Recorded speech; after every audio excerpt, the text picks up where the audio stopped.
Hi guys, welcome back. तो आज की इस वीडियो में हम चैप्टर 8 यूनिट 3 को कंटिन्यू कर रहे हैं, दैट इज मॉनेटरी पॉलिसी। देखिए, पिछली वीडियो में हमने ऑलरेडी मॉनेटरी पॉलिसी को इंट्रोड्यूस कर लिया है एंड हमने वेरियस चैनल्स भी देखे हैं जिससे मॉनेटरी पॉलिसी इकोनॉमी में ट्रांसमिट होता है, राइट। अब आज की वीडियो में हम क्या करेंगे, हम फोकस करेंगे on the operating procedures of monetary policy, यानी कि we will talk about the various tools जो central bank of a country use करती है to control money supply in the economy. ठीक है, तो चलिए स्टार्ट करते हैं। Okay, so operating procedures and instruments. देखिए, अब ऑपरेटिंग प्रोसीड्यूर्स एंड इंस्ट्रूमेंट्स के अंतर्गत वो वेरियस टूल्स आते हैं जो आरबीआई यूज करता है to control money supply in the economy. ठीक है, अब टूल्स में भी there are two kind of tools. First is your quantitative tools and दूसरा होता है आपका क्वालिटेटिव टूल।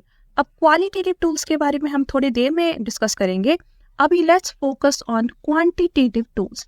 देखिए, क्वांटिटेटिव टूल्स वो टूल्स होते हैं जो डायरेक्टली मनी सप्लाई को इम्पैक्ट करता है एंड इसका जो इफेक्ट है इकोनॉमी में काफी ज्यादा होता है। ठीक है, देखिए, the tools applied by the policy that impacts money supply in the entire economy, यानी कि वो टूल्स जो इंटायर इकोनॉमी की मनी सप्लाई को इम्पैक्ट करती है उनको हम क्वांटिटेटिव टूल्स कहते हैं। ठीक है, अब इंटायर इकोनॉमी में क्या आता है, देखिए, including sectors such as manufacturing, agriculture, automobile, housing etcetera.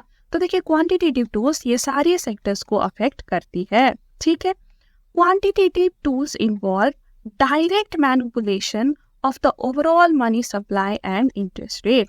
ये टूल्स जो है ये डायरेक्टली इम्पैक्ट करती है ओवरऑल मनी सप्लाई को एंड ओवरऑल इंटरेस्ट रेट्स को। ठीक है, These tools are often measurable, यानी कि आप इन टूल्स को मेजर कर सकती हो and they have a broad impact on the economy. ठीक है, now the main qualitative tools include, first is your reserve ratio. ठीक है, अब reserve ratio में भी there is mainly two kind of ratio, that is cash reserve ratio and statutory liquidity ratio. ठीक है, and इसके अलावा दूसरा क्वांटिटेटिव टूल है आपका ओपन मार्केट ऑपरेशंस। तो चलिए, अब ये क्वांटिटेटिव टूल्स जो है इनके बारे में हम एक एक करके पढ़ेंगे। First let's start with the reserve ratio. Okay, so reserve ratio क्या है? देखिए, जो central bank of the country है ना, आरबीआई, ये अक्सर कमर्शियल बैंक्स के लिए मैंडेटरी करा देता है कि कमर्शियल बैंक्स को certain percentage of the deposit reserve के रूप में रखना पड़ेगा, यानी कि ये पैसा वो आगे जनता को लोन आउट नहीं कर पाएगी। देखिए, कमर्शियल बैंक्स में क्या होता है, कुछ जनता जो है यहाँ पे अपना पैसा डिपॉजिट करते हैं, है ना, और यही डिपॉजिट किया हुआ पैसा कमर्शियल बैंक्स आगे किसी को लोन के रूप में दे देता है ना। अब देखिए, अब कमर्शियल बैंक्स ने अगर सारा डिपॉजिट किया हुआ पैसा लोन के रूप में दे दिया, तो जब आगे ये डिपॉजिटर कमर्शियल बैंक के पास आएगा और कहेगा कि मेरा पैसा वापस दो, फिर कमर्शियल बैंक क्या करेगा, इसने तो सारा लोन दे दिया, राइट। तो ये सिचुएशन को अवॉइड करने के लिए आरबीआई कहता है कि नहीं, तुम सारा डिपॉजिट लोन के रूप में नहीं दे सकते, कुछ अमाउंट ऑफ डिपॉजिट, कुछ परसेंटेज ऑफ डिपॉजिट जो है वो तुम्हें अपने पास या फिर मेरे पास, यानी कि आरबीआई के पास रखना पड़ेगा एज रिजर्व, ताकि जब ये डिपॉजिटर आए अपना पैसा वापस मांगने, तुम्हारे पास पैसा हो इसको वापस देने के लिए, या कल को अगर तुम कोई मुश्किल में पड़ जाओ तो तुम्हारे पास इनफ पैसा हो मुश्किल से बाहर निकलने के लिए। ठीक है, तो इस पर्पस के लिए तुम्हें रिजर्व रखना पड़ेगा। तो ये जो परसेंटेज है ना जो आरबीआई मैंडेटरी करता है रिजर्व रखने के लिए, इसी को हम रिजर्व रेशियो कहते हैं। ठीक है, so you understood the concept. ठीक है, अब चलिए इसकी थ्योरी पढ़ते हैं कि आपके बुक में कैसे डिफाइन किया है रिजर्व रेशियो को।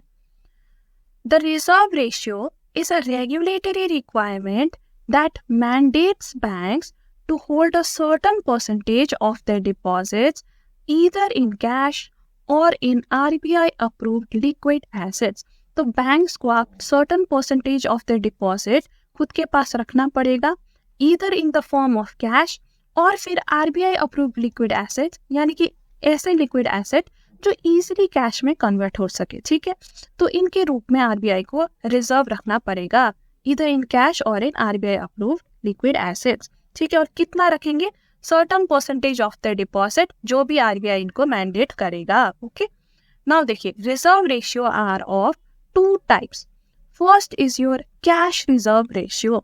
अब कैश रिजर्व रेशियो में क्या होता है कि जो कमर्शियल बैंक्स है उनको रिजर्व रखना पड़ेगा in the form of cash with the reserve bank of India. RBI के पास जमा करना पड़ेगा सर्टेन कैश, उसको हम कैश रिजर्व रेशियो कहते हैं. ठीक है, देखिए, banks are required to set aside this portion in cash with the RBI. The bank can neither lend it to anyone nor can it earn any interest और profit on CRR. तो CRR is the certain amount of cash. ठीक है, अब ये amount कैसे decide होगा? It is basically a certain percentage of the deposits of commercial bank, जो commercial bank को रखना पड़ेगा विद आरबीआई. आरबीआई में इनको खाता खोलना पड़ेगा और ये जो कैश है, ठीक है, certain percentage of the deposit, ये आरबीआई में जो इनका खाता है वहाँ पे जमा करके रखना पड़ेगा.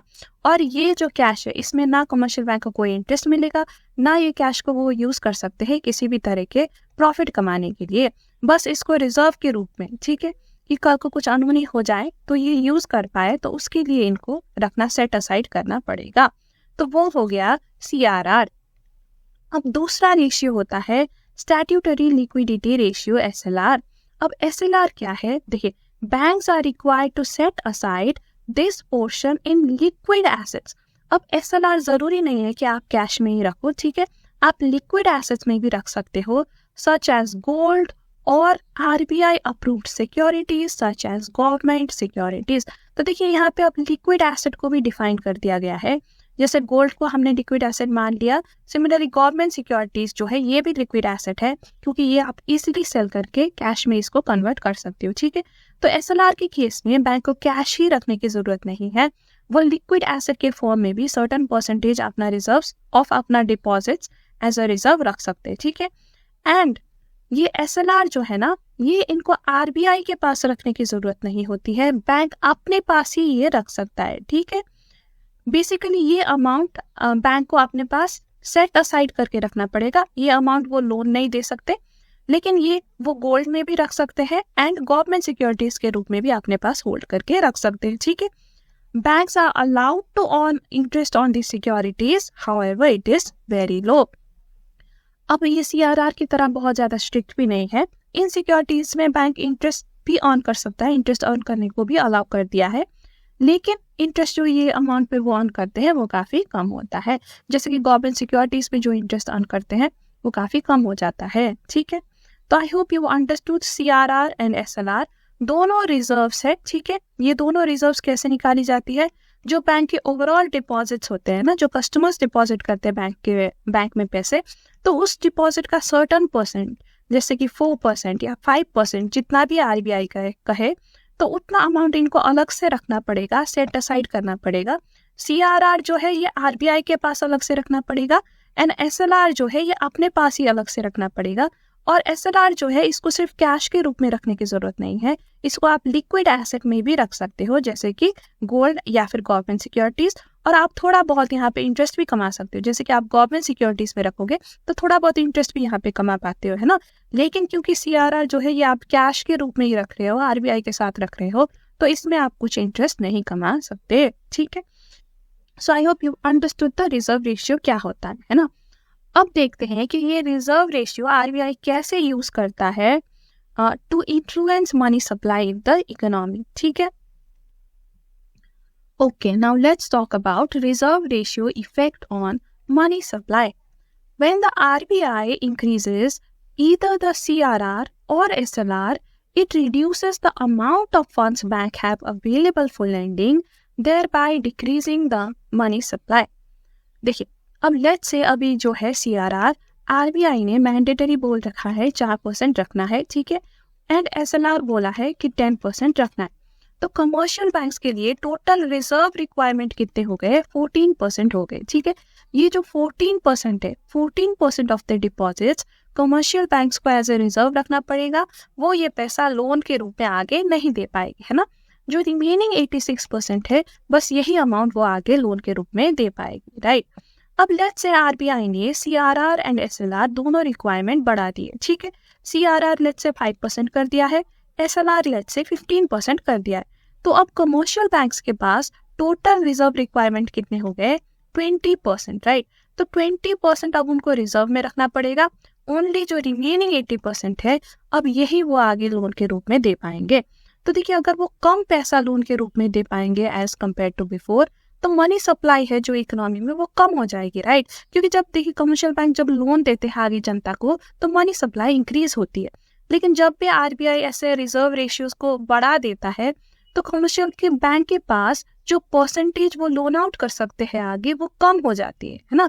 तो जो पैसा वो लोन आउट कर सकते हैं, अगर वही कम है, तो ऑब्वियसली वो कम लोन देंगे तो मनी सप्लाई यहाँ पे क्या होगी, कम होगी। ओके, तो जैसे जैसे रिजर्व रिक्वायरमेंट्स बढ़ती है, सीआरआर एसएलआर बढ़ती है, देखिए दोनों में से कोई एक भी बढ़े या फिर चाहे दोनों बढ़े, ठीक है, इन एनी केस जब भी ये रेशियोज बढ़ते हैं तो क्या होता है, मनी सप्लाई डिक्रीज हो जाती है।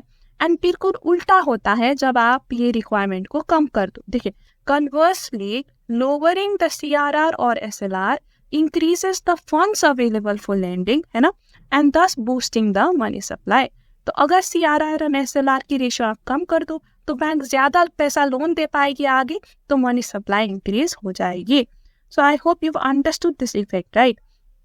अब देखिए, अब अगर आरबीआई जो है उसको अगर एक्सपेंशनरी मॉनिटरी पॉलिसी करनी है, तो वो क्या करेगा, यानी कि अगर उसे इकोनॉमी में पैसा इंक्रीज करना है, ठीक है, मनी सप्लाई इंक्रीज करना है, तो वो क्या करेगा, वो सिंपली जो सीआरआर एंड एसएलआर है इसको कम कर देगा, राइट। क्योंकि इसको कम करने में बैंक आगे ज्यादा लोन दे पाएगी एंड मनी सप्लाई इंक्रीज होगा।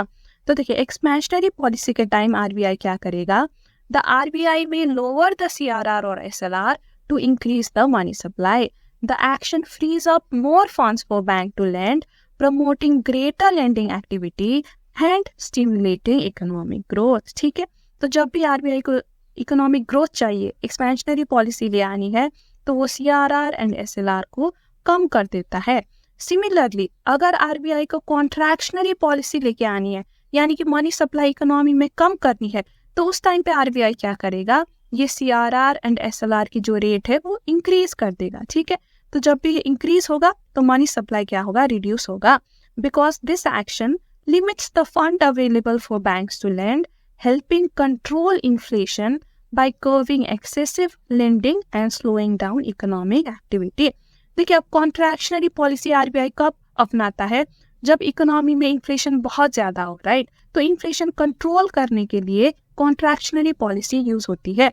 और कॉन्ट्रैक्शनरी पॉलिसी में क्या करने की जरूरत है, इकोनॉमी से पैसा निकालने की जरूरत है, खींचने की, सक करने की जरूरत है पैसा, क्योंकि इकोनॉमी में एक्सेस में पैसा है। ठीक है, तो इसीलिए इन्फ्लेशन हो रही है।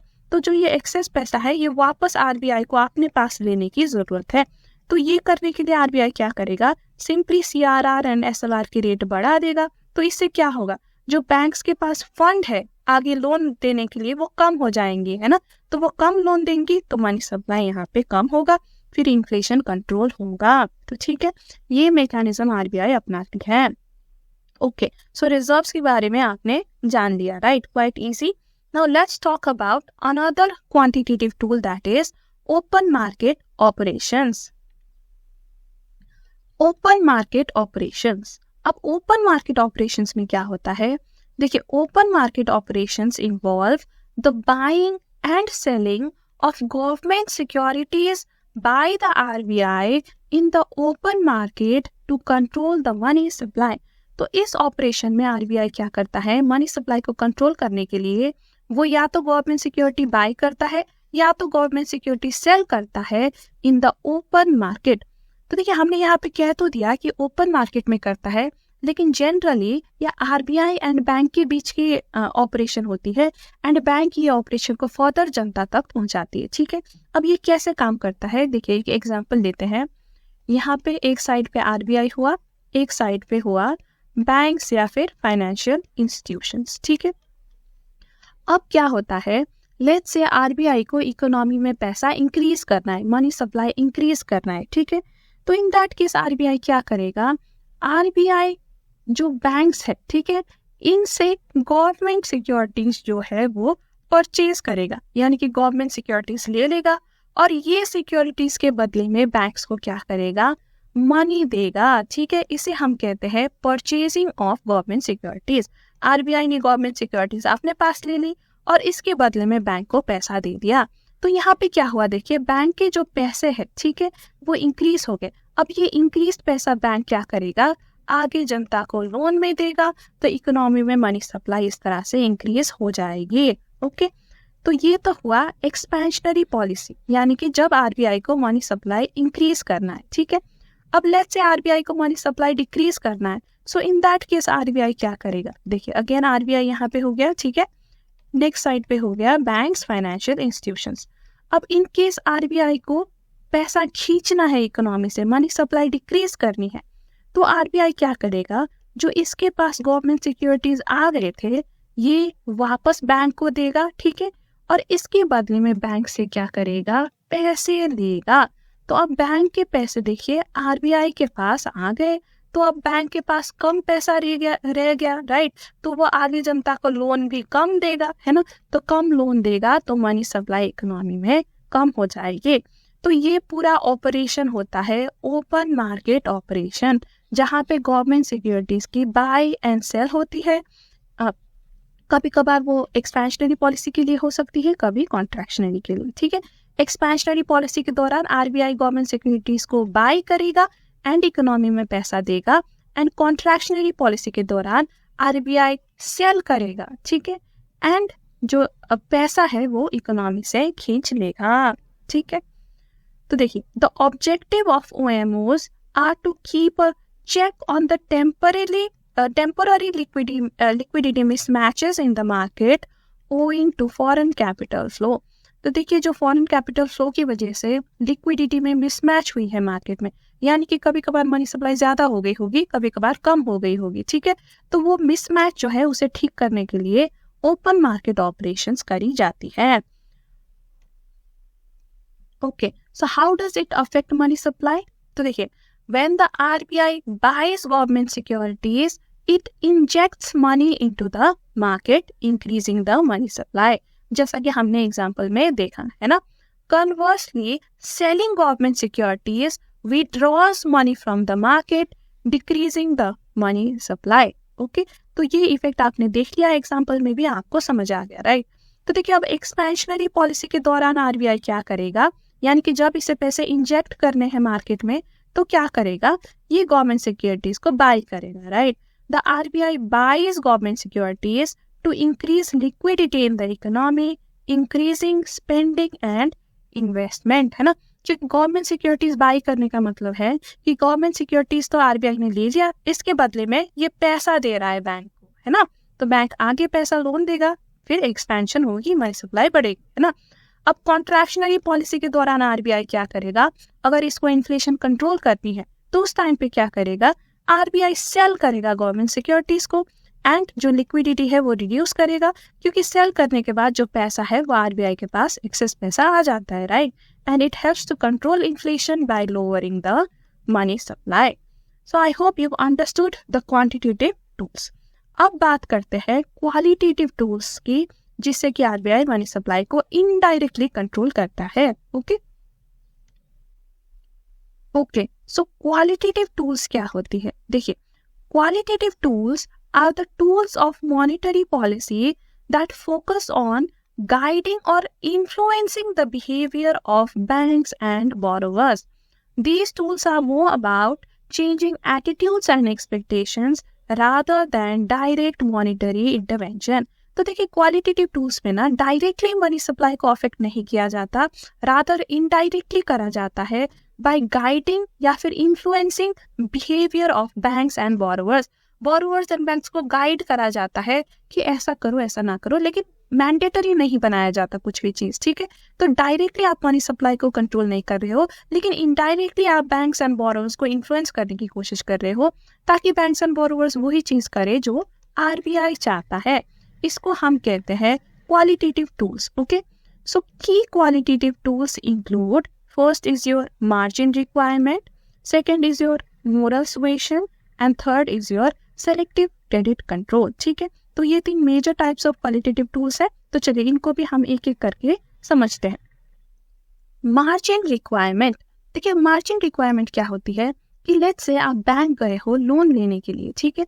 तो बैंक क्या करता है, आपसे कुछ कोलैटरल मांगता है, ठीक है, तो इसी कोलैटरल के बदले में ही बैंक आपको लोन देता है। अब लेट्स से कोई इंसान जब बहुत ज्यादा लोन लेना चाहे, ह्यूज अमाउंट, तो अक्सर वो अपने घर को गिरवी रख के लोन ले रहा होता है ना।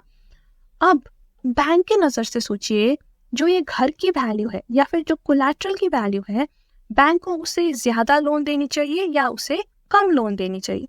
देखिए, बैंक को उसे कम लोन देनी चाहिए हमेशा, है ना। लेट्स से आपके घर की वैल्यू 1 करोड़ है, तो बैंक क्या करता है, अक्सर इस वैल्यू की 70 to 80% ही लोन देता है, यानी कि आपको 70 लाख to 80 लाख तक ही लोन मिल सकता है। ऐसा बैंक क्यों करता है? क्योंकि देखिए, कल को अगर आप ये 80 लाख लोन नहीं चुका पाए तो बैंक को क्या करना पड़ेगा, आपका ये घर बेचना पड़ेगा, है ना। तो घर बेच के उनको 1 करोड़ मिलेगा, तो इससे वो आपने ये पूरी लोन की भरपाई करेगा और जो रिमेनिंग पैसा है वो आपको वापस दे देगा। तो इसलिए बैंक क्या करता है कि जो कोलैटरल अमाउंट है उससे कम लोन आपको देता है। अब आप ये पूछ सकते हो कि बैंक कोलैटरल जो अमाउंट है, वैल्यू है, उससे इक्वल लोन क्यों नहीं दे देता? बैंक 1 करोड़ ही आपको लोन क्यों नहीं दे देता? क्योंकि घर बेच के तो आपको बैंक को 1 करोड़ मिल ही जाना है, तो उससे तो उसकी ये लोन भरपाई हो जाएगी। लेकिन देखिए क्या होता है ना, आज आपकी घर की वैल्यू 1 लाख है, कल को 1 करोड़ है, कल को इसकी वैल्यू कम भी तो हो सकती है ना। तो बैंक हमेशा सर्टेन परसेंटेज का प्रोविजन रख के चलता है, 10 to 20% का प्रोविजन रख के चलता है कि 10 to 20% से तो ये कोलैटरल की वैल्यू कम भी हो सकती है, ठीक है। तो अगर कल को 10 से 20% से ये कोलैटरल वैल्यू कम हो जाए तो तब भी हमारा लोन अच्छे से भरपाई हो, तो इसलिए अक्सर वो कम लोन ही देते हैं। तो ये 10 से 20% का वो क्या करते हैं, मार्जिन रखते हैं। इसी को हम कहते हैं मार्जिन, ठीक है। यहाँ पे बैंक ने आपको सिर्फ 80 लाख रुपीज ही लोन दिया, यानी कि 20% उन्होंने क्या किया, मार्जिन रखा है, ओके, अपनी सेफ्टी के लिए। अब ये मार्जिन कमर्शियल बैंक क्या अपने मन से रखता है या क्या करता है? देखिए, आरबीआई जो है वो मैंडेट करता है कि सर्टेन परसेंटेज तो आपको मार्जिन रखना ही पड़ेगा, ठीक है। लेट्स से आरबीआई ने मिनिमम 20% कहा है कि 20% तो आपको मार्जिन रखना ही पड़ेगा। अगर इससे ऊपर आप मार्जिन रखना चाहो तो वो आपकी मर्जी होती है, ठीक है। तो देखिए, अगर आपकी घर की वैल्यू 1 करोड़ है तो आरबीआई के हिसाब से आप मैक्सिमम लोन 80 लाख दे सकते हो, ठीक है। लेकिन अगर आपको इससे ज्यादा मार्जिन रखनी है तो आपकी विश है, फिर आप 25 to 30% मार्जिन भी रख सकते हो, यानी कि आप इससे कम लोन दे सकते हो, वो कमर्शियल बैंक के ऊपर है, लेकिन मिनिमम 20% मार्जिन रखना ही पड़ेगा। इससे हम कहते हैं मार्जिन रिक्वायरमेंट, जो आरबीआई ने मैंडेटरी किया है कि इतना % तो आपको रखना ही पड़ेगा, ठीक है। तो वो होता है आपका margin requirement, okay. So I hope you understood the concept of margin, right. तो चलिए, अब ये मनी सप्लाई को कैसे अफेक्ट करता है ये हम आगे देखते हैं। Okay, let me read this. देखिए, the RBI prescribes a certain margin against collateral which in turn impacts the borrowing habit of customers. Higher margin requirement means that borrowers can borrow less against the collateral, reducing the money supply, है ना। अगर RBI margin requirement higher कर देता है, let's say अभी 20% margin है, RBI ने 30% कर दिया, ठीक है। तो यहाँ पे क्या होगा कि अब आप सिर्फ 70% ही लोन ले पाओगे अपने कोलैटरल वैल्यू के, है ना। पहले आप 80% तक ले सकते थे। तो देखिए, इससे क्या होगा, आप कम लोन लोगे तो मनी सप्लाई कम होगी इकोनॉमी में, लोगों के पास कम पैसा आएगा, है ना। So this reduces the money supply. Higher margin requirement it reduces the money supply. Similarly, जो लोअर मार्जिन रिक्वायरमेंट है, it allows more borrowing, thus increasing the money supply. On the other hand, अगर RBI 10% lower कर देगा margin requirement, तो in that case आप 90% तक अपनी collateral की वैल्यूएशन लोन ले सकते हो, यानी कि ज्यादा पैसा आप ले सकते हो, तो इकोनॉमी में मनी सप्लाई ज्यादा होगी, ओके। तो देखिए, अगर आरबीआई को एक्सपेंशनरी मॉनिटरी पॉलिसी लेके आनी है, यानी कि अगर उसे मनी सप्लाई इंक्रीज करनी है, तो क्या करेगा, आरबीआई ये मार्जिन को लोअर कर देगा, it lowers margin requirements to encourage more borrowing, thereby increasing the money supply in targeted sectors. और अगर आरबीआई को कॉन्ट्रैक्शनरी मॉनिटरी पॉलिसी लेके आनी है, तो आरबीआई क्या करेगा, it raises the margin requirement to restrict borrowing, reducing the money supply in specific areas to curb inflation और speculative activities, ठीक है। तो इस तरह से मार्जिन रिक्वायरमेंट को भी एक टूल बना के आरबीआई मनी सप्लाई को कंट्रोल कर सकता है। Okay, another qualitative tool is your moral suasion. Moral suasion क्या होता है? देखिए, moral suasion involves the central bank using persuasion or guidance to influence the behavior of banks without enforcing strict regulation, mostly through informal communication। देखिए, moral suasion में क्या होता है कि कोई strict regulation नहीं लगाती आरबीआई की ऐसा आपको मैंडेटरी है, करना ही करना होगा, लेकिन वो क्या करती है, बैंक को गाइड करने की कोशिश करती है, परसुएट करने की कोशिश करती है कि जो आरबीआई का विजन है वो उसी तरह से काम करे। ठीक है, अब इफेक्ट ऑन मनी सप्लाई, देखिए, by persuading banks to hold more government securities और reduce lending to certain sectors, RBI can indirectly control the money supply. This tool relies on cooperative behaviour of banks rather than legal mandates. तो RBI देखिए क्या कर सकता है, ये bank को persuade कर सकता है कि आप ज्यादा गवर्नमेंट सिक्योरिटीज होल्ड करो या फिर आप अपना लेंडिंग जो है वो रिड्यूस करो सर्टेन सेक्टर्स में। ठीक है, तो इस तरह से इनडायरेक्टली वो मनी सप्लाई को कंट्रोल कर सकता है।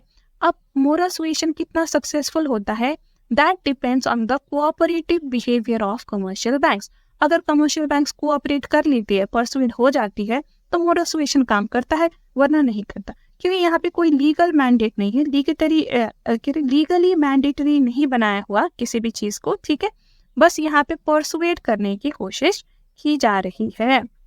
देखिए, अब एक्सपेंशनरी पॉलिसी के टाइम पे आरबीआई क्या करेगा, RBI might use moral suasion to encourage banks to lend more to stimulate economic activity in targeted areas, है ना। सिमिलरली कॉन्ट्रैक्शनरी पॉलिसी के टाइम क्या करेगा, the RBI might persuade banks to reduce lending or increase their investment in government securities। देखिए, अगर RBI government securities खरीदेगी तो again पैसा आरबीआई के पास जाएगा ना, राइट। तो इस तरह से जो लेंडिंग है वो कम हो जाएगी। ठीक है, सो ये तरीका होता है to decrease money supply to control inflation. तो इस तरह से परसुएट करने की यहाँ पे कोशिश की जाती है without giving any mandatory legal action, okay, regulation. Okay, now another qualitative tool is your selective credit control. इसमें क्या होता है कि सर्टन सेलेक्टेड सेक्टर्स में आरबीआई लोन को कंट्रोल कर देता है। क्रेडिट यानी कि लोन, ठीक है, क्रेडिट कंट्रोल करना यानी कि लोन को कंट्रोल करना उन एरिया में कि उन एरिया में कमर्शियल बैंक्स जो है वो कम लोन दे पाए। ओके, देखिए, controlling credit by not lending to selective industries और स्पेक्यूलेटिव बिजनेसेस। अब इसका मनी सप्लाई में क्या इफेक्ट होगा, देखिए, by restricting credit to certain sectors the RBI can limit the flow of money into those areas, reducing the overall money supply in that sector. तो अगर किसी भी सेक्टर में ओवरऑल मनी सप्लाई कम करना है तो आरबीआई ये मेथड यूज करता है। ठीक है, conversely by encouraging lending to other sectors RBI can increase the money supply in those areas. Similarly अगर आरबीआई को लगता है कि सर्टेन एरियाज में मनी सप्लाई ज्यादा होनी चाहिए तो उन सेक्टर्स में वो लेंड करने को इनकरेज करेगा कमर्शियल बैंक्स को। ओके, देखिए, तो एक्सपेंशनरी पॉलिसी के अंतर्गत आरबीआई क्या करेगा, यहाँ पे the RBI may relax credit control on certain industries to encourage investment and increase money supply in those sectors, stimulating growth. अगर सर्टेन सेक्टर की ये ग्रोथ चाहता है तो वो क्या करेगा, वो इंकरेज करेगा कमर्शियल बैंक को कि उन सेक्टर में आप ज्यादा पैसे लगाओ, ज्यादा लोन दो उन सेक्टर्स को। ठीक है, और पहले अगर आपने कंट्रोल कर रखा है उन सेक्टर को तो अभी आप जो कंट्रोल है वो कम कर दोगे, राइट। अब कॉन्ट्रैक्शनरी पॉलिसी के दौरान आरबीआई क्या करेगा, ये टाइटन कर देगा क्रेडिट कंट्रोल को, यानी कि और ज्यादा कंट्रोल करेगा। ठीक है, जैसे कि स्पेकुलेटिव इंडस्ट्रीज वगैरह हो गया, इन पे टाइटन कर देगा कि देखो इनको आप इतना ही लोन दे सकते हो, इससे ज्यादा नहीं दे सकते। तो उससे क्या होगा कि जो flow of money into these sectors है वो कम हो जाएगी and it decreases the money supply in those areas to stabilise the economy. ठीक है, तो यहाँ से हमारा क्वालिटेटिव टूल जो है वो भी खत्म हो जाता है। ओके, अब आपकी बुक में ना एक और टूल का जिक्र किया हुआ है, मार्केट स्टेबलाइजेशन स्कीम, लेकिन इसको एक्सप्लेन नहीं किया, ना डिफाइन किया है, बस नाम लिख के छोड़ दिया। लेकिन हमें तो अब समझना है ना कि ये क्या है। तो देखिए मार्केट स्टेबलाइजेशन स्कीम क्या है, देखिए ये बिल्कुल ना आपके ओपन मार्केट ऑपरेशन की तरह होती है। जो ओपन मार्केट ऑपरेशन में जो सेल्स वाला ऑपरेशन होता है ना, जहाँ पे आरबीआई गवर्नमेंट सिक्योरिटी को सेल करता है, ठीक है, और पैसा इकोनॉमी से खींच लेता है, तो बिल्कुल मार्केट स्टेबलाइजेशन स्कीम उसी की तरह होती है। देखिए ओपन मार्केट सेल को एक बार याद करते हैं। यहाँ पे आरबीआई होता है एक जगह होते हैं banks and financial institutions, right. तो जब भी आरबीआई को लिक्विडिटी कम करना है इकोनॉमी से मनी सप्लाई डिक्रीज करना है, तो आरबीआई क्या करेगा, बैंक्स को अपना गवर्नमेंट सिक्योरिटीज बेच देगा, राइट। बैंक्स को गवर्नमेंट सिक्योरिटीज दे देगा और इसके बदले में बैंक्स क्या करेंगे, आरबीआई को मनी दे देंगे, है ना। तो इस तरह से बैंक से पैसा आरबीआई ले लेगा, तो बैंक के पास अब कम पैसा होगा आगे लोन देने के लिए, तो ऑटोमेटिकली लोन कम हो जाएगी, तो मनी सप्लाई इकोनॉमी में रिड्यूस हो जाएगी। ये होता है ओपन मार्केट सेल्स। तो ये अब लेट्स से जो आरबीआई के पास गवर्नमेंट सिक्योरिटीज है वो सारा उसने बैंक को बेच दिया, ठीक है, और बैंक से पैसा भी ले लिया, लेकिन स्टिल ये सब करने के बाद भी लेट्स से इकोनॉमी में जो पैसा है वो अभी भी बहुत ज्यादा है और आरबीआई को अभी भी और ज्यादा पैसा खींचने की जरूरत है इकोनॉमी से। तो इन दैट केस अब आरबीआई क्या करेगा, इसके सिक्योरिटीज तो सारे खत्म हो गए गवर्नमेंट सिक्योरिटीज, तो इन दैट केस आरबीआई क्या करेगा, अब ये न्यू सिक्योरिटीज बनाएगा, ठीक है, और ये न्यू सिक्योरिटीज को अब ये बैंक्स को बेचेगा और बैंक से और भी ज्यादा पैसा खींच लेगा, और भी ज्यादा पैसा ले लेगा बैंक से ये न्यू सिक्योरिटी की वजह से, ये न्यू सिक्योरिटी के बदले में, ठीक है। तो अब बैंक के पास और भी पैसा जो है वो रिड्यूस हो जाएगा और इकोनॉमी में और कम मनी सप्लाई होगी। तो ये जो न्यू सिक्योरिटीज क्रिएट करके, ठीक है, बैंक को बेच के पैसा सक इन करने का तरीका है, उसी को हम मार्केट स्टेबलाइजेशन स्कीम कहते हैं। और जो ये न्यू सिक्योरिटीज है इसको हम मार्केट स्टेबलाइजेशन बॉन्ड्स कहते हैं। ये स्पेशली उसी पर्पस के लिए बनाई होती है कि ताकि गवर्नमेंट ये बैंक्स को बेचे और बैंक से पैसा ये खींच सके, ठीक है। तो देखिए, तो मार्केट स्टेबलाइजेशन स्कीम किस पर्पस के लिए यूज होता है, मार्केट से जो लिक्विडिटी है वो सक करने के लिए, लिक्विडिटी कम करने के लिए यूज होती है। जब आरबीआई को लगता है कि बहुत ज्यादा मनी सप्लाई हो गई है मार्केट में, तो वो मार्केट स्टेबलाइजेशन स्कीम की यूज करता है। जब ओपन मार्केट ऑपरेशन से भी ये लिक्विडिटी कम नहीं कर पाए ना, तो तब जाके ये मार्केट स्टेबलाइजेशन स्कीम को यूज करता है। देखिए, the market stabilisation scheme MSS is a tool used by RBI to manage excess liquidity when traditional measures like the CRR, SLR और OMO are insufficient। देखिए, ये सब कुछ ट्राई कर लेता है और इसके बाद भी अगर लिक्विडिटी कम नहीं हुई मार्केट से, ठीक है, मतलब थोड़ा बहुत तो कम हुई लेकिन आपको और कम करना है, तो इन दैट केस आरबीआई क्या करेगा, मार्केट स्टेबलाइजेशन स्कीम यूज करेगा, ठीक है। It involves issuing new government securities MSS bonds to absorb the surplus liquidity, ठीक है। अब इसका मनी सप्लाई में क्या इफेक्ट होगा, देखिए, MSS reduces the money supply by taking money out of circulation through the issuance of these securities. तो जितना ज्यादा ये सिक्योरिटीज इशू करेगा उतना ज्यादा मनी ये बैंक से खींच लेगा, ठीक है, तो मनी सप्लाई रिड्यूस हो जाएगी।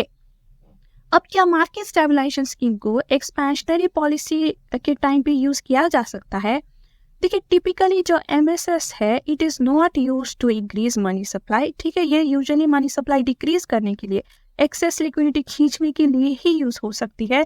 लेकिन in rare cases buying back the securities can release liquidity back in the market. देखिए, यहाँ पे MSS में हम क्या कर रहे हैं, गवर्नमेंट सिक्योरिटीज आरबीआई क्या कर रहा है, बैंक को सेल कर रहा है ना, बैंक को दे रहा है, तो इससे क्या हो रहा है, लिक्विडिटी कम हो रही है। लेकिन अगर रेयर इंस्टेंस में आरबीआई को ऐसा लगता है कि लिक्विडिटी वापस देनी है इकोनॉमी में, तो जो ये गवर्नमेंट सिक्योरिटीज बैंक को दिया है तो ये बैंक से वापस ले लेगा आरबीआई, ठीक है, और आरबीआई इसके बदले में बैंक को जो है वो पैसा दे देगा। लेकिन ये बहुत रेयर है, ये नहीं होता, ठीक है। MSS यूजुअली यूज होता है किस लिए, लिक्विडिटी सक करने के लिए, लिक्विडिटी कम करने के लिए, है ना, यानी कि ये कॉन्ट्रैक्शनरी पॉलिसी के लिए ही यूजुअली यूज होता है। MSS is primarily used to reduce liquidity, helping to control inflation and stabilize the economy. Okay. Okay. Now the next tool जो RBI use करती है to control money supply, उसको हम policy rates कहते हैं। अब policy rates में कई तरह की interest rates आती है, एक एक करके हम सारे देखेंगे। First let's start with bank rate। देखिए, बैंक रेट क्या है, It is the interest rate at which RBI lends long term funds to bank. देखिए आरबीआई जब भी बैंक को लोन देता है लॉन्ग टर्म के लिए, तो जो इंटरेस्ट रेट वो वहां पे चार्ज करता है उसे हम बैंक रेट कहते हैं। अब बैंक रेट मनी सप्लाई को कैसे इम्पैक्ट करेगा? देखिए, higher bank rate increases the borrowing cost for banks and is passed on to the public, leading to reduced borrowing and lower money supply. तो देखिए ये कैसे वर्क करता है आपको मैं समझा देती हूँ। आरबीआई लोन देता है पहले तो बैंक को, ठीक है। अब जो इंटरेस्ट रेट चार्ज करता है उसे हम बैंक रेट कहते हैं, है ना। तो लेट्स से अभी बैंक रेट आरबीआई ने चार्ज किया है 8%। अब बैंक के पास पैसा आ गया, अब बैंक इसे आगे पब्लिक को लोन में देगा, राइट, और पब्लिक से भी ये इंटरेस्ट चार्ज करेगा। अब देखिए जितना इंटरेस्ट बैंक को लग रहा है, बैंक को पे करना पड़ रहा है, पब्लिक से तो वो उससे ज्यादा ही चार्ज करेगा, है ना। यहाँ पे उसे 8% लग रहा है तो पब्लिक से ये अराउंड 10% चार्ज करेगा। तो देखिए यहाँ पे जितना हायर बैंक रेट है ना, पब्लिक को भी उतना ही ज्यादा इंटरेस्ट रेट चार्ज करेगा। अब हायर इंटरेस्ट रेट चार्ज करने से क्या होता है, पब्लिक डिस्करेज होती है बोरोइंग करने के लिए, ठीक है। जितना ज्यादा हाई इंटरेस्ट रेट वो उतना ज्यादा कम बोरो करेगी, तो मनी सप्लाई इकोनॉमी में डिक्रीज होगी। अब ऑन दी अदर हैंड अगर आरबीआई ये बैंक रेट कम कर देता है, लेट्स से 5% कर देता है, तो बैंक भी ये अपना रेट थोड़ा सा कम कर देगा, ठीक है। ये लेट्स से 6-7% कर देगा, ठीक है, 6 या 7%। तो अब क्या हो गया, अब पब्लिक के लिए जो बोरोइंग रेट है वो कम हो गई, राइट। तो अब पब्लिक इंकरेज हो जाती है ज्यादा बोरो करने के लिए, ठीक है। तो वो ज्यादा बोरो करेगी, इकोनॉमी में मनी सप्लाई ज्यादा होगा, तो मनी सप्लाई इस तरह से इंक्रीज होगा। तो देखिए इस तरह से आरबीआई जो अपना बैंक रेट है वो चेंज करके भी ओवरऑल इकोनॉमी की मनी सप्लाई को इन्फ्लुएंस करता है। तो अगर ये बैंक रेट हायर कर देगी तो कॉस्ट ऑफ बोरोइंग, देखिए बोरोइंग कॉस्ट इंक्रीज हो जाती है और ये पब्लिक को भी पास ऑन होती है and it leads to reduced borrowing and lower money supply. Similarly अगर बैंक रेट लोअर कर देती है RBI, then it decreases the borrowing cost for bank, lower rates for public encourages borrowing and increases the money supply. Okay. Bank rate usage in monetary policy. तो देखिए अब अगर RBI को expansionary policy लेके आनी है तो वो क्या करेगा, सिंपली जो बैंक रेट है उसे लोअर कर देगा। तो इससे क्या होगा, जो कॉस्ट ऑफ बोरोइंग कम हो जाएगी जनता के लिए, जनता ज्यादा बोरो करेगी, ज्यादा मनी सप्लाई होगी एंड इकोनॉमिक एक्टिविटी इंक्रीज होगी। सिमिलरली अगर कॉन्ट्रैक्शनरी पॉलिसी लेके आनी है आरबीआई को, यानी कि मनी सप्लाई को कम करना है इन्फ्लेशन कंट्रोल करने के लिए, तो वो क्या करेगा, बैंक रेट बढ़ा दो तो जनता के लिए भी लोन लेना ज्यादा एक्सपेंसिव हो जाएगा, तो वो कम लोन लेंगी, है ना, तो मनी सप्लाई कम होगा, फिर इकोनॉमी अपने आप कूल डाउन हो जाएगी। Okay.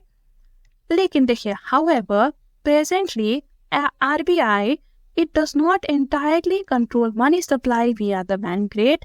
It uses liquidity adjustment facility (LAF) यानी कि repo rate as one of the significant tools to establish control over money। लेकिन देखिए आरबीआई जो है अभी करंटली बैंक रेट को इतना ज्यादा यूज नहीं करता मनी सप्लाई को कंट्रोल करने के लिए। बैंक रेट की जगह ये यूज करता है लिक्विडिटी एडजस्टमेंट फैसिलिटी, जिसको हम LAF भी कहते हैं। देखिए LAF के अंदर आता है repo rate and reverse repo rate, जिनके बारे में अभी हम पढ़ेंगे थोड़ी देर में। ओके। तो बैंक रेट किस लिए यूज होता है फिर? देखिए the bank rate is used to prescribe penalty to the bank if it does not maintain the prescribed SLR और CRR। देखिए SLR CRR हमने स्टार्टिंग में पढ़ा था, ठीक है। तो अगर बैंक ये SLR और CRR रिक्वायरमेंट पूरी नहीं करती तो आरबीआई ये बैंक रेट यूज करता है इनको पेनाल्टी चार्ज करने के लिए। आरबीआई क्या करता है कि जो बैंक रेट है ना उसमें से 2 या 3% जोड़ देता है, कहता है ये आपकी पेनाल्टी है, ठीक है। तो अगर बैंक रेट अभी 8% है और इसमें 3% जोड़ दिया तो बैंक के लिए पेनाल्टी कितनी हो जाएगी, 11%। तो इस तरह से बैंक रेट यूज हो जाता है पेनाल्टी कैलकुलेट करने के लिए if the banks do not maintain SLR और CRR रिक्वायरमेंट, ठीक है। तो बैंक रेट का पर्पस अभी इतना ही होके रह गया है, जो मनी कंट्रोल करने की पर्पस है वो repo and reverse repo rate ने ले लिया है। तो चलिए इनके बारे में अब पढ़ते हैं हम।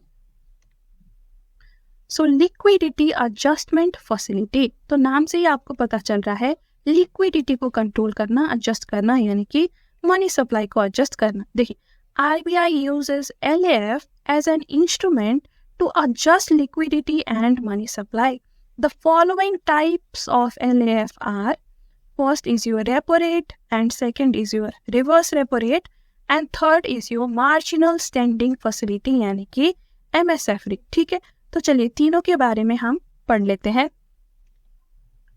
Now first let's talk about the repo rate. देखिए रेपो रेट क्या है? It is the rate at which banks borrow short term funds from RBI against government securities. देखिए रेपो रेट वो रेट है जहाँ पे जो कमर्शियल बैंक्स है वो RBI से पैसा बोरो करती है। देखिए अब आप पूछोगे कि बैंक रेट भी तो सेम था। देखिए बैंक रेट में आप क्या करते थे, आप लॉन्ग टर्म के लिए बोरो करते थे, लेकिन रेपो रेट में बैंक्स क्या करती है, वो शॉर्ट टर्म के लिए बोरो करती है। ठीक है, लॉन्ग टर्म बोरोइंग जो रेट है उसे हम बैंक रेट कहते हैं, शॉर्ट टर्म बोरोइंग जो रेट है वो आपका रेपो रेट हो जाता है। ठीक है, एंड देखिए एक और फर्क क्या है कि ये रेपो रेट में बोरो करने के लिए बैंक को गवर्नमेंट सिक्योरिटीज जो है वो एज अ कोलैटरल रखना पड़ेगा RBI के पास। ठीक है, और यही गवर्नमेंट सिक्योरिटीज के बदले में ही उनको क्या मिलेगा, लोन मिलेगा। जो ये बैंक रेट था ना, लॉन्ग टर्म रेट, इसमें गवर्नमेंट सिक्योरिटीज को ही कोलैटरल में रखना जरूरी नहीं था, कुछ और चीज को भी आप कोलैटरल में, बैंक्स कोलैटरल में रख सकते थे, लेकिन रेपो रेट के केस में गवर्नमेंट सिक्योरिटीज को ही एज अ कोलैटरल रखना पड़ेगा, and it is a short term loan. ठीक है, शॉर्ट टर्म लेंडिंग रेट। अब देखिए अब ये कैसे इम्पैक्ट करती है मनी सप्लाई को। देखिए अगर रेपो रेट हायर होता है तो क्या होगा, it again raises borrowing cost for bank which is pass to the public as higher loan rates, discouraging public borrowing and thereby decreasing money supply. देखिए जो बैंक रेट में इफेक्ट हमने पढ़ा था ना, तो यहाँ पे भी सेम है। ठीक है, अगर रेपो रेट भी तो इंटरेस्ट रेट ही है ना, तो अगर रेपो रेट हायर होता है तो क्या होगा, बोरोइंग कॉस्ट ज्यादा हो जाएगी बैंक के लिए, ये बोरोइंग कॉस्ट बैंक जनता को पास करेगी, तो जनता के लिए भी बोरोइंग कॉस्ट हायर हो जाएगी, तो वो डिस्करेज हो जाएंगे लोन लेने के लिए, तो मनी सप्लाई, लोन कम होगा, मनी सप्लाई कम होगा। ठीक है, तो हायर रेपो रेट होने की वजह से मनी सप्लाई कम होता है, और लोअर रेपो रेट होने की वजह से क्या होता है, बोरोइंग कॉस्ट पहले तो बैंक के लिए कम हो जाता है, फिर बैंक की जनता को पास करेगी तो जनता के लिए भी कम हो जाता है, राइट। तो जनता ज्यादा बोरो करेगी और मनी सप्लाई क्या होगा, यहाँ पे इंक्रीज होगा। Okay, it is very simple, जो बैंक रेट में था तो सेम यहीं पे है। तो देखिए अब RBI ऐसे कैसे यूज करेगी मनी सप्लाई को कंट्रोल करने के लिए। देखिए एक्सपेंशनरी पॉलिसी के दौरान वो क्या करेगी, अगर RBI को एक्सपैंड करना है इकोनॉमी, ठीक है, मनी सप्लाई इंक्रीज करनी है, तो उसे क्या करनी पड़ेगी, रेपो रेट को कम करनी पड़ेगी, है ना। रेपो रेट को अगर वो कम करेगी तो ही जनता ज्यादा बोरो करेगी पैसा, और फिर मनी सप्लाई इंक्रीज होगी, इकोनॉमिक एक्टिविटी इंक्रीज होगी। सिमिलरली अगर RBI को कॉन्ट्रैक्शनरी पॉलिसी लेके आनी है तो क्या करना पड़ेगा, रेपो रेट को इंक्रीज करना पड़ेगा। ऐसा करने से बोरोइंग महंगी हो जाएगी, लोग कम बोरो करेंगे, फिर मनी सप्लाई कम होगी। Okay, understood. तो अब मूव ऑन करते हैं रिवर्स रेपो रेट पे। ओके, अब बात करते हैं रिवर्स रेपो रेट की। देखिए आपने स्कूल में पढ़ा होगा कि रिवर्स रेपो रेट वो रेट है जहाँ पे जो RBI है वो बोरो करता है कमर्शियल बैंक से, राइट। लेकिन आप खुद सोचो, RBI एक देश का सेंट्रल बैंक, क्या उसे तुच्छ कमर्शियल बैंक से पैसा बोरो करने की जरूरत पड़ेगी कभी?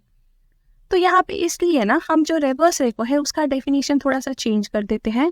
रिवर्स रेपो बेसिकली वो रेट है जहाँ पे जो कमर्शियल बैंक है वो अपना पैसा RBI के पास डिपॉजिट कराती है। ठीक है, रेपो रेट में क्या करती है, कमर्शियल बैंक्स बोरो करती है RBI से, एंड रिवर्स रेपो में RBI के पास डिपॉजिट कराती है। ठीक है, it is the rate at which the RBI pays bank to keep excess fund with it. और जो अमाउंट ये कमर्शियल बैंक डिपॉजिट करती है ना RBI के पास, उसमें RBI इनको इंटरेस्ट पे करता है। ठीक है, reverse repo rate is set lower than the repo rate. देखिए जो रिवर्स रेपो रेट है वो अक्सर रेपो रेट से लोअर होती है। अब ऐसा क्यों, क्योंकि जो रिवर्स रेपो रेट है वो RBI का डिपॉजिट रेट है, राइट। एंड जो रेपो रेट है वो क्या है, ठीक है, repo rate basically lending rate है। ठीक है, repo rate is the lending rate. अब आप खुद सोचो, अगर आप किसी भी बैंक में जाओगे, अगर आप लोन लोगे तो वहां पे आपको ज्यादा इंटरेस्ट चार्ज होगा, या फिर अगर आप डिपॉजिट करोगे तो आपको ज्यादा इंटरेस्ट दी जाएगी। देखिए अक्सर जो लेंडिंग इंटरेस्ट रेट है कोई भी बैंक की, वो डिपॉजिट इंटरेस्ट रेट से ज्यादा होती है ना। आप लोन लोगे तो आपसे ज्यादा इंटरेस्ट चार्ज करेंगे, लेकिन आप डिपॉजिट करोगे तो आपको थोड़ा कम इंटरेस्ट मिलेगा as compare to lending rate. तो आरबीआई भी सेम चीज करता है। देखिए, रिवर्स रेपो आरबीआई के लिए डिपॉजिट रेट है, रेपो रेट आरबीआई के लिए लेंडिंग रेट है, ठीक है। तो वो भी अपना लेंडिंग रेट ही हमेशा हायर रखेगा, तो इसलिए रेपो रेट ही हमेशा हाई होती है, रिवर्स रेपो रेट थोड़ा सा कम होता है रेपो रेट के कंपैरिजन में। ओके, अब रेपो रेट जो रिवर्स रेपो रेट है वो मनी सप्लाई को कैसे इम्पैक्ट करेगी। देखिए, higher reverse repo rate it encourages bank to park more funds with RBI, reducing money available for lending and money supply। देखिए, अब रिवर्स रेपो रेट क्या है, बेसिकली ये आपकी डिपॉजिट रेट है, राइट। अब डिपॉजिट रेट अगर हायर कर देगा आरबीआई तो क्या होगा, बैंक इंकरेज हो जाएगी कि हम ज्यादा पैसा क्यों ना आरबीआई के पास डिपॉजिट करें, ये हमें अच्छा खासा इंटरेस्ट दे रही है, ठीक है। तो ये ज्यादातर आरबीआई के पास डिपॉजिट करेगी और इनके पास कम पैसा बचा होगा पब्लिक को लोन देने के लिए। तो पब्लिक को अगर लोन कम मिलेगी तो मनी सप्लाई क्या होगा, रिड्यूस होगा। ओके, अब अगर आप रेपो रेट को, रिवर्स रेपो रेट को लोअर कर दोगे तो क्या होगा, तो देखिए, it reduces incentive to park funds with RBI, encouraging money available for lending and money supply. अब अगर ये डिपॉजिट रेट कम हो जाएंगे तो बैंक को ज्यादा मन नहीं करेगा कि वो डिपॉजिट करेंगे, उनकी जो इंसेंटिव है वो कम हो जाएगी, ठीक है। वो सोचेंगे कि इससे बेटर तो हम पब्लिक को ही पैसा क्यों ना दे, पब्लिक को ही क्यों ना लेंड करें, है ना। तो पब्लिक लेंडिंग यहाँ पे इंकरेज हो जाएगी और मनी सप्लाई इंक्रीज होगी। ओके, तो अब आप मुझे बताओ कि ये रिवर्स रेपो आरबीआई किस तरह से यूज कर सकता है ड्यूरिंग एक्सपेंशनरी पॉलिसी। जब उसको मनी सप्लाई इंक्रीज करनी है तो क्या करेगा आरबीआई। देखिए, it lowers the reverse repo rate to increase liquidity and money supply. क्योंकि देखिए, अगर आप यहाँ पे लोअर करोगे तो क्या होगा, फिर कमर्शियल बैंक ज्यादा पैसा डिपॉजिट नहीं करेंगे आरबीआई के पास, ज्यादा पब्लिक को पैसा देगी, है ना। तो मनी सप्लाई यहाँ पे इंक्रीज हो जाएगी। सिमिलरली, अगर आरबीआई को कॉन्ट्रैक्शनरी पॉलिसी लेके आनी है तो वो क्या करेगा, रिवर्स रेपो रेट को इंक्रीज कर देगा ताकि जो बैंक है वो इंकरेज हो जाए आरबीआई के पास पैसा जमा कराने के लिए। अगर आरबीआई के पास ज्यादा डिपॉजिट करेंगी तो पब्लिक को देने के लिए कम पैसा बचेगा, तो मनी सप्लाई कम होगा, कॉन्ट्रैक्शनरी मॉनेटरी पॉलिसी सक्सेसफुल होगा, ठीक है। तो इस तरह से रिवर्स रेपो रेट को भी आरबीआई यूज कर सकती है टू इन्फ्लुएंस मनी सप्लाई। देखिए, अब यहाँ पे याद रखने वाली एक बात है वो ये है कि देखिए, अगर आरबीआई को एक्सपेंशनरी मॉनेटरी पॉलिसी लेके आनी है तो दोनों रेपो एंड रिवर्स रेपो दोनों को ही उसको लोअर करना पड़ेगा, ठीक है। देखिए, बच्चे अक्सर क्या सोचते हैं ना, because repo and reverse repo are opposite to each other, तो एक्सपेंशनरी पॉलिसी के दौरान अगर हम रेपो को कम कर रहे हैं तो शायद रिवर्स रेपो को हमें ज्यादा करना पड़ेगा, ऐसा बच्चे सोचते हैं। पर ऐसा नहीं है। देखिए, एक्सपेंशनरी पॉलिसी के दौरान दोनों repo and reverse repo lower ही होते हैं। और रीजन तो आपने देख ही लिया क्यों लोअर करना जरूरी है ना। क्योंकि यहाँ पे देखिए, लोअर करने से एक्सपैंड हो रही है पैसा, मनी सप्लाई, है ना। सिमिलरली, कॉन्ट्रैक्शनरी पॉलिसी के दौरान दोनों रेपो एंड रिवर्स रेपो को आपको रेज करना पड़ेगा। रीजन भी यहाँ पे आपने देख ही लिया, है ना। तो देखिए, दोनों रेपो एंड रिवर्स रेपो को आपको एक ही डायरेक्शन में यूज करना पड़ेगा during expansionary and contractionary policies, ठीक है। तो रेपो एंड रिवर्स रेपो भी यहाँ पे कंप्लीट हो जाती है। Now let's look at the last policy rate, that is your MSF rate. Okay, now let's look at the marginal standing facility, जिसको हम एमएसएफ भी कहते हैं। अब मार्जिनल स्टैंडिंग फैसिलिटी क्या है, देखिए, ये भी इंटरेस्ट रेट ही है जो आरबीआई बैंक्स को चार्ज करती है और लोन के लिए चार्ज करती है, लेकिन ये बहुत ज्यादा इमरजेंसी लोन जो होता है ना उसके लिए यूज होता है, ठीक है। देखिए, the marginal standing facility MSF rate is an emergency borrowing rate at which Reserve Bank of India provides funds to banks against their statutory liquidity ratio या फिर SLR securities। देखिए, अब यहाँ पे थोड़ा सा रेपो के साथ कंपैरिजन करना जरूरी होता है। देखिए, रेपो रेट में क्या होता है कि आरबीआई बैंक्स को पैसे देती है ना, लोन देती है, और इसके बदले में देखिए लोन देती है और यहाँ पे कोलैटरल क्या यूज होता है, गवर्नमेंट सिक्योरिटीज जो बैंक्स के पास है। देखिए अब बैंक्स गवर्नमेंट सिक्योरिटीज क्यों रखता है, एक तो इसको एसएलआर रिक्वायरमेंट भी पूरी करनी होती है, ठीक है, तो इसके लिए भी बैंक को कुछ लिक्विड एसेट रखने की जरूरत होती है। गवर्नमेंट सिक्योरिटीज लिक्विड एसेट होती है तो बैंक्स रखती है, ठीक है। अब लेट्स से आरबीआई ने मैंडेट किया है 10% एसएलआर, ठीक है, तो जब 10% इसकी एसएलआर की जो गवर्नमेंट सिक्योरिटीज की रिक्वायरमेंट है वो पूरी हो जाएगी ना। अब इसके अलावा अगर कोई एक्सेस गवर्नमेंट सिक्योरिटी बचा है तो वो बैंक यूज करेगी रेपो रेट में लोन लेने के लिए, ठीक है। पहले आपने एसएलआर रिक्वायरमेंट पूरी करेंगी यूजिंग गोल्ड या गवर्नमेंट सिक्योरिटीज या जो भी उसके पास लिक्विड एसेट्स है, ठीक है। अब एसएलआर रिक्वायरमेंट पूरी होने के बाद अगर कुछ एक्स्ट्रा गवर्नमेंट सिक्योरिटीज बच जाती है बैंक्स के पास तो ये एक्स्ट्रा गवर्नमेंट सिक्योरिटीज से बैंक्स जो है वो रेपो रेट में आरबीआई से लोन ले सकती है। ओके, अब देखिए, अब मान लीजिए जो भी एक्स्ट्रा गवर्नमेंट सिक्योरिटीज है वो बैंक ने सारा यूज कर लिया, रेपो रेट से लोन ले लिया, स्टिल बैंक के पास इनफ पैसा नहीं है, स्टिल इसको और पैसा चाहिए, इसको इमरजेंसी पड़ रही है, तो अब बैंक क्या करेगा, इन दैट केस वो एमएसएफ लोन लेगा। एमएसएफ लोन में वो क्या करेगा, जो एसएलआर के लिए उसने गवर्नमेंट सिक्योरिटीज अलग करके रखी है ना, फिर अब इस गवर्नमेंट सिक्योरिटीज को वो यूज करेगा। 1% of this securities it can use, ठीक है, to borrow for emergency purposes, उसी को हम एमएसएफ लेंडिंग रेट कहते हैं। So I hope you understood कि यहाँ पे एसएलआर की जिक्र क्यों करी गई है, ठीक है, और ये लाइन क्या कह रहा है, आई होप ये भी आपने समझ लिया, ठीक है। तो यहाँ पे बैंक्स क्या करेगी, आरबीआई क्या, it provide fund to bank against their SLR securities. Usually SLR का 1% तक, ठीक है, अप टू 1% आरबीआई लोन देता है अंडर दिस एमएसएफ फैसिलिटी। देखिए, it is designed for situation where bank need to access additional liquidity beyond the usual borrowing limits under the regular repo operations, ठीक है। Regular repo के बाद भी अगर additional liquidity, additional money चाहिए तो तब बैंक एमएसएफ फैसिलिटी यूज करता है। बेसिकली ये एमएसएफ फैसिलिटी ना ये पीनल रेट की तरह यूज होता है, यानी कि MSF rate are higher than repo rate, क्योंकि देखिए रेपो रेट में तो आप एडिशनल सिक्योरिटीज ही यूज कर रहे थे, राइट, लेकिन एमएसएफ में लोन देने के लिए आप एसएलआर की रिक्वायरमेंट वाली सिक्योरिटीज भी यूज कर रहे हो। सो ऑब्वियसली अच्छी बात तो नहीं है, राइट। और बैंक को अगर ऐसे इमरजेंसी बोरो करनी पड़ रही है तो यानी कि बैंक अपना लिक्विडिटी ठीक से मेंटेन नहीं कर रहा, तभी उसको ऐसी इमरजेंसी वाली सिचुएशन आ गई है, ठीक है। तो इसलिए भी आरबीआई बैंक को पनिश करने के लिए एमएसएफ रेट जो है इसको हायर कर देता है, इसको पीनल रेट बना देता है, यानी कि एज अ पेनाल्टी बैंक से चार्ज करता है कि हम तो रेपो रेट से आपसे हायर ही यहाँ पे चार्ज करेंगे क्योंकि आपने ठीक से लिक्विडिटी मैनेज नहीं किया, ठीक है। So it makes it more expensive source of emergency funds for bank. Collateral, bank must provide SLR securities such as government bonds as collateral to avail MSF. तो एमएसएफ जो है वो government securities which is a part of your SLR उसके against ली जा सकती है, ठीक है।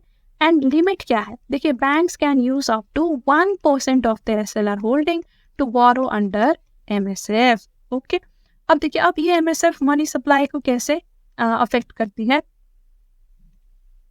Okay, impact of MSF on money supply, higher MSF rate, it increases the cost of emergency borrowing for banks leading to reduced lending to public and decrease in money supply।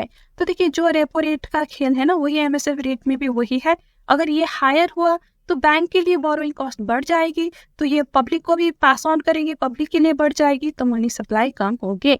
Similarly lower MSF rate है तो money supply यहाँ पे increase होगी। Okay, तो expansionary policy के दौरान bank को क्या करना है, आरबीआई को क्या करना है, एमएसएफ रेट को लोअर कर देना है ताकि जो बोरोइंग कॉस्ट है वो कम हो जाए, लोग ज्यादा मनी ले एंड इकोनॉमिक एक्टिविटी स्टिमुलेट हो, है ना। सिमिलरली कॉन्ट्रैक्शनरी मॉनेटरी पॉलिसी के द्वारा एमएसएफ को टाइटन कर देना है, हायर कर देना है ताकि मनी सप्लाई रिड्यूस हो एंड इन्फ्लेशन कंट्रोल हो, ठीक है।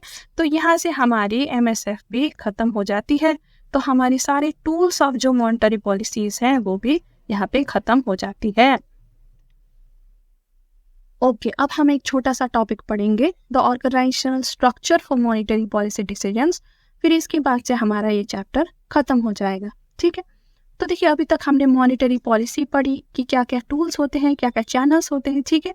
अब हम पढ़ेंगे ऑर्गेनाइजेशनल स्ट्रक्चर, यानी कि मॉनेटरी पॉलिसी कौन बनाता है, कैसे बनती है, क्या क्या चीजें इसमें इंक्लूड होती है। ठीक है, तो चलिए देखिए, understanding how monetary policy is conducted in India requires a look at the organizational framework that guides this decision। तो organizational framework क्या है? देखिए, ये framework is rooted in the Reserve Bank of India RBI Act of 1934, which was amended in 2016 to provide a statutory basis for the Monetary Policy Framework Agreement and the establishment of Monetary Policy Committee। तो देखिए, organizational framework कैसा होगा ये कौन बताएगा? ये RBI act बताएगा। ठीक है, आरबीआई एक्ट में देखिए दो चीजें हैं, एक तो monetary policy framework agreement MPFA, ठीक है, एंड दूसरा है आपका मॉनेटरी पॉलिसी कमेटी। अब ये अग्रीमेंट जो है ये रिटन अग्रीमेंट है, ये बताता है कि मॉनेटरी पॉलिसी किस तरह से बनानी चाहिए, कितने बार बनानी चाहिए, कितनी बार ये जनता को डिस्क्लोज होगी, कब कब रिव्यू होगी। तो ऐसे सारी चीजें ये मॉनेटरी पॉलिसी फ्रेमवर्क अग्रीमेंट में लिखी हुई है। एंड मॉनेटरी पॉलिसी कमेटी क्या है? Committee consist of a group of members जो ये मॉनेटरी पॉलिसी बनाएंगी considering this monetary policy framework agreement. ठीक है, यहाँ तक क्लियर? तो चलिए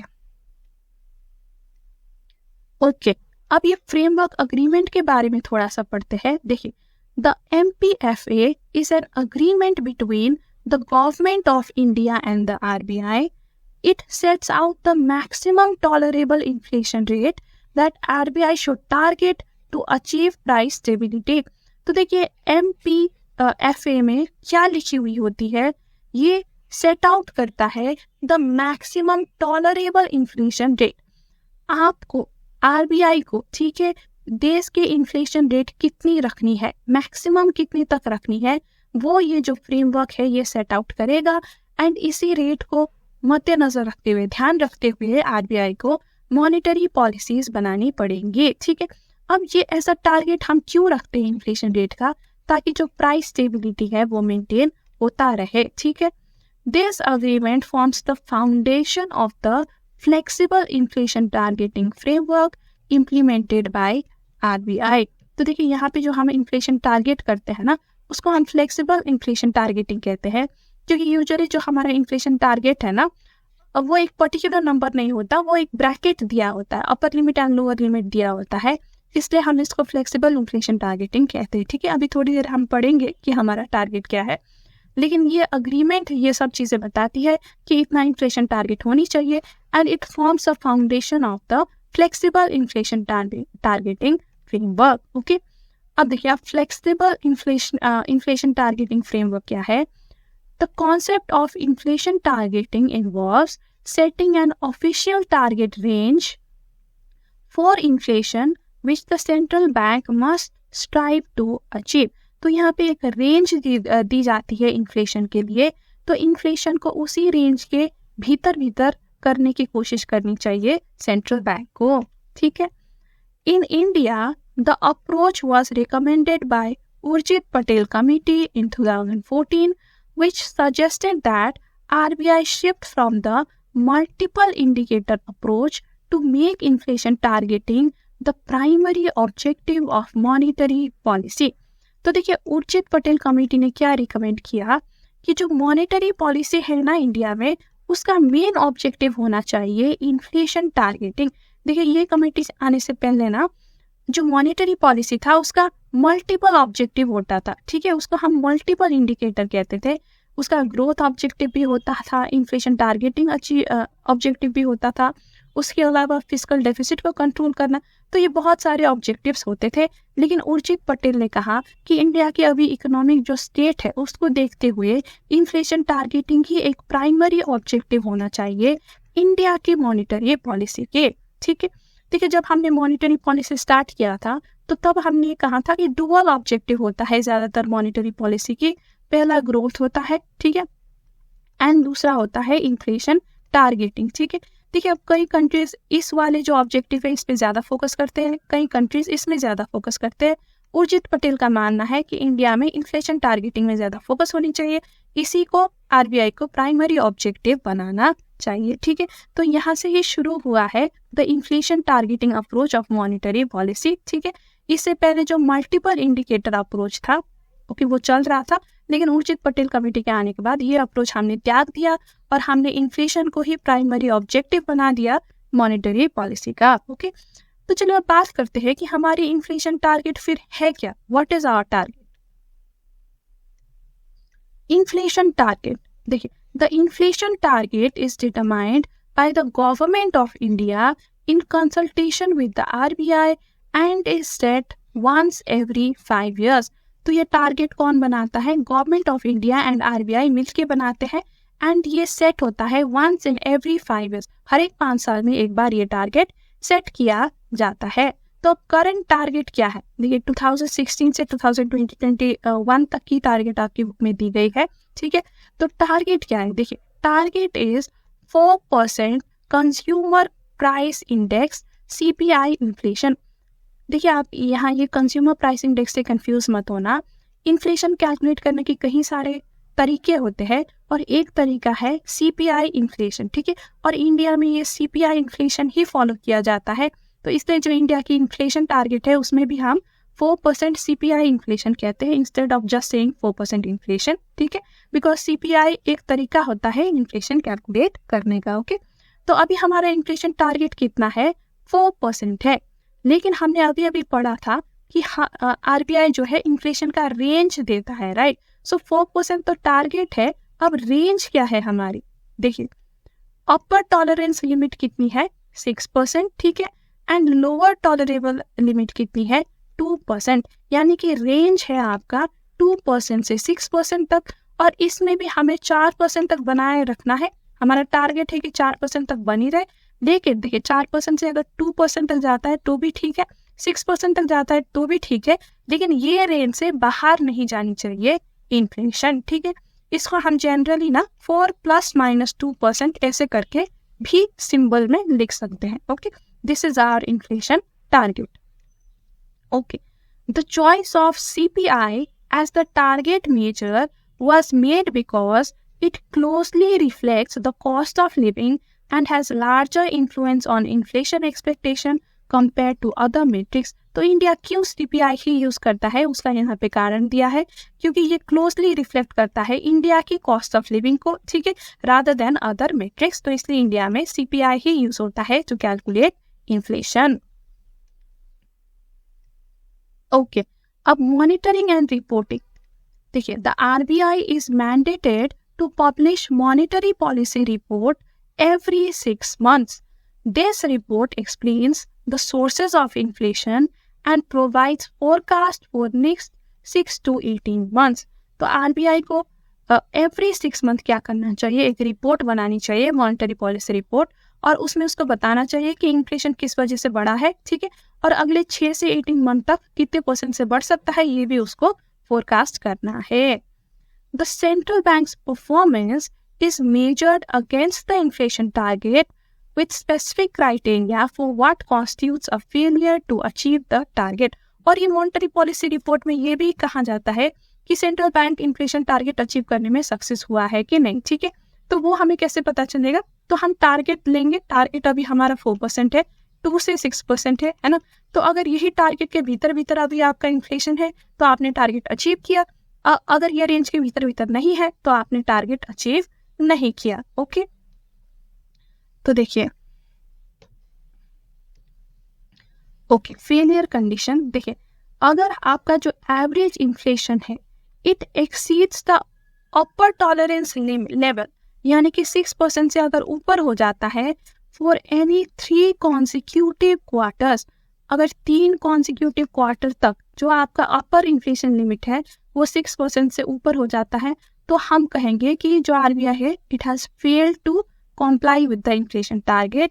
सिमिलरली अगर जो एवरेज इन्फ्लेशन है कंट्री की, ठीक है, अगर वो below the lower tolerance level हो जाता है, यानी कि 2% से बिलो हो जाता है फॉर 3 consecutive क्वार्टर्स, कॉन्सिक्यूटिव यानी कि जो साथ साथ में होते हैं ना, जैसे कि first quarter, second quarter, third quarter, तीनों में ही अगर आपने ये अचीव नहीं किया, ठीक है, तो इन दैट केस हम आपको फेलियर मानेंगे। लेकिन जैसे आपने एक क्वार्टर में नहीं किया, दूसरे में किया, फिर तीसरे में नहीं किया, तो वो 3 कॉन्जिक्यूटिव क्वार्टर नहीं हुआ। ठीक है, 3 कॉन्जिक्यूटिव मतलब कंटिन्यूअसली जो 3 क्वार्टर्स होते हैं ना, उसमें भी अगर आप फेल हो गए तो इन दैट केस हम कहेंगे कि जो इन्फ्लेशन टारगेट है वो अचीव नहीं कर पाया आरबीआई। ठीक है, रेंज से ऊपर भी नहीं जाना चाहिए, रेंज से लोअर भी नहीं जाना चाहिए for 3 consecutive quarters. Understood? Okay, so global context की अगर हम बात करें तो देखिए, India's adoption of inflation targeting aligns it with other countries such as New Zealand, USA, UK and the European Union and Brazil. However, it's worth noting that in recent times, some countries are shifting away from inflation targeting and are instead focusing on nominal GDP growth as target. देखिए, जो inflation targeting है India की, वो बहुत सारी countries भी same follow करती है, जैसे कि New Zealand, USA, UK, European union, Brazil. लेकिन कुछ कंट्रीज क्या करती है, वो इन्फ्लेशन टारगेटिंग को अपना प्राइमरी ऑब्जेक्टिव नहीं बनाती, वो ग्रोथ को बनाती है। ओके, सो विद दिस हमारा चैप्टर यहीं पे हो जाता है खत्म। So with this we have come to the end of the video. लेकिन before you go, I would like to announce कि मैंने अपने वेबसाइट में अभी एक मैक्रो टेस्ट सीरीज लॉन्च किया है। तो बेसिकली यहाँ पे आपको एडिशनल क्वेश्चंस मिलेगा for chapter 6 to chapter 10 of CA foundation business. देखिए, हमें पता है कि मैक्रो की क्वेश्चंस आपके स्टडी मटेरियल में बहुत कम है, राइट? तो ऑब्वियसली आपको एडिशनल क्वेश्चंस प्रैक्टिस करने की जरूरत है, तो इसीलिए ये टेस्ट सीरीज बनाई गई है। देखिए, यहाँ पे आपको टोटल में 15 टेस्ट मिलेगा, तो ईच यूनिट के लिए एक टेस्ट है, और हर पर्टिकुलर एक यूनिट में आपको, एक टेस्ट में आपको 50 to 60 एडिशनल क्वेश्चंस मिलेंगे। तो इससे क्या होगा ना, वो चैप्टर की आपको एक कॉम्प्रिहेंसिव अंडरस्टैंडिंग मिल जाएगी। ठीक है, और मैंने कोशिश की है कि मैं एक एक टॉपिक को कवर करूं और सारे टॉपिक्स में एटलीस्ट एक क्वेश्चन तो बनाऊं, जिससे कि आपको ओवरऑल वो चैप्टर की क्लैरिटी मिल जाएगी और आपको वो चैप्टर में फिर कॉन्फिडेंस भी हाई हो जाएगा। ठीक है, तो देखिए, यहाँ पे टोटल 800 से भी ज्यादा क्वेश्चन है ओवरऑल ये टेस्ट में, और सिर्फ क्वेश्चन एंड आंसर्स ही नहीं, बट एक्सप्लेनेशन भी है। सारे क्वेश्चंस के यहाँ पे एक्सप्लेनेशन भी आपको मिलेगा। तो ये आपके लिए बहुत ही एक सेल्फ प्रैक्टिस के लिए बहुत ही यूजफुल होगा। आप सेल्फ सफिशिएंट हो जाओगे, खुद से प्रैक्टिस करोगे, राइट? और आंसर अगर आपका गलत हो गया तो खुद से एक्सप्लेनेशन भी पढ़ सकते हो। तो ये आपको ऑब्वियसली बहुत ज्यादा हेल्प करेगी सेल्फ स्टडी करने में। और देखिए, अवेलेबल भी काफी नॉमिनल रेट में है, सिर्फ ₹99 में अवेलेबल है। देखिए, क्वेश्चन आंसर प्लस एक्सप्लेनेशन सारे अवेलेबल है at just ₹99। So I hope आप इसका फायदा उठाओगे और आपने मैक्रो की जो कॉन्फिडेंस है या जो अंडरस्टैंडिंग है वो आप इंक्रीज करोगे, इम्प्रूव करोगे। Okay, so guys, with this we have come to the end of the video. I hope आपको ये चैप्टर समझ आई होगी। अगर आपको अभी भी डाउट है तो आप कमेंट करके पूछ सकते हैं, या फिर आप मेरे टेलीग्राम चैनल भी ज्वाइन कर सकते हैं और यहाँ पे भी आप अपनी डाउट क्लियर कर सकते हैं। ठीक है, और अगर आपको वीडियो पसंद आई हो, हेल्पफुल लगी हो, तो प्लीज वीडियो को लाइक करिएगा, फ्रेंड्स के साथ भी शेयर करिएगा एंड चैनल को सब्सक्राइब करिएगा, क्योंकि we will be back with more videos soon. तो मिलते हैं जल्दी ही, तब तक के लिए bye bye and take care.